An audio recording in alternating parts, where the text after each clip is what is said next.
Hello beavers, I'm Baloo and today we are making a dragon pennant. Now a pennant is a long triangular flag often made of fabric which is flown at special events. Our pennant is made of paper to display on St. George's Day and you can hang it up in your tent or in your den.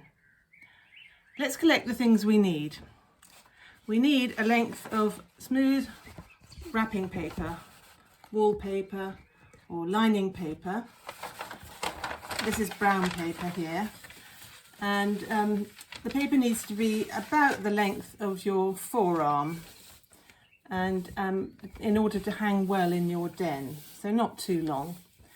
If you can't find any rolled papers like wallpaper or lining paper, then you need to take some A4 sheets of paper, 3 of them, and tape them together as I've done.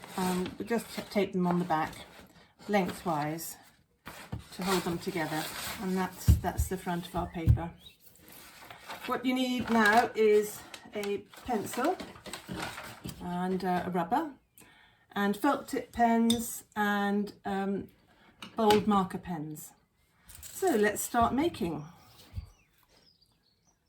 If you're using wide wallpaper or brown paper,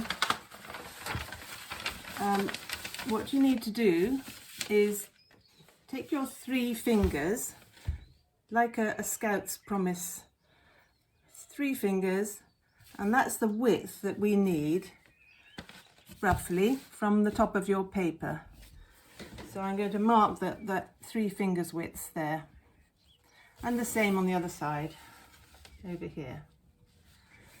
And that's just a guide so that later on we can have that space to make a curled effect on our pennant.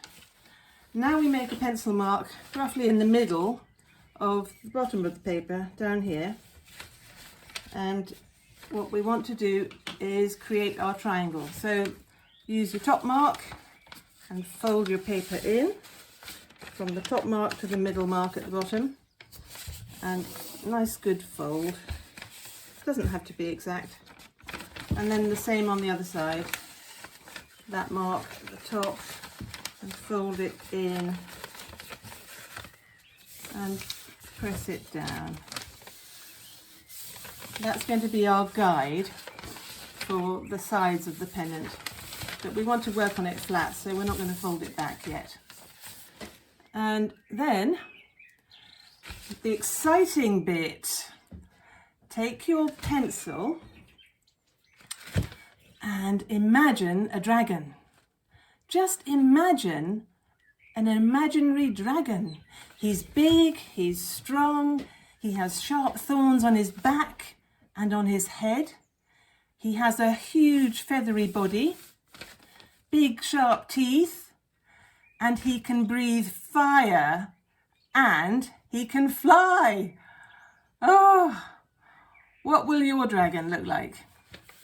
If you need an example, there's a good image you could copy from the pennant flag symbols you will have seen on screen for this virtual camp. Now, the question is, do you want to draw the whole dragon body with the wings and the tail, or just the head? You decide, it's your dragon. Try to fill most of your triangle space with your dragon so that you've got a big image. I'll show you what I've done here. I've made the head of the dragon, and I've got the suggestion of a wing and then suggestion of the tail. But yours is going to be completely different from mine. And you're going to spend some time colouring it and making it just right. So if you get on with that, I'm going to do a bit of colouring, but you know, the design work is and how you're going to do it is up to you.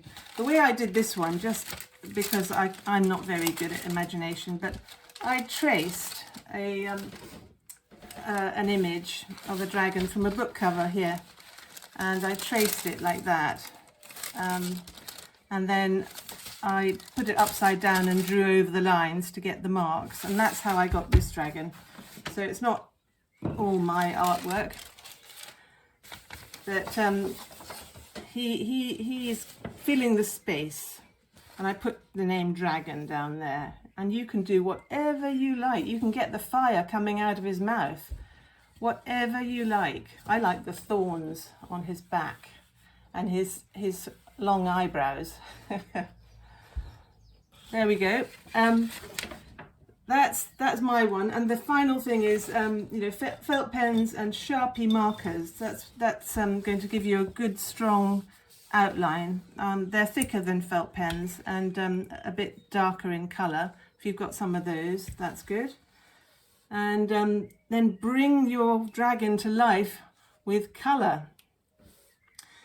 Okay, when you've done that and you've got your dragon on there, we need to roll the top, as I said before, and I used a chopstick for this, and I just put it in there and I rolled the paper around and pressed it and kept rolling a bit and pressing it. Can you see? So curling it, and then out comes the chopstick, and it's ready to go. Now a word of warning. Unless you have a sword like St. George, always hide from dragons.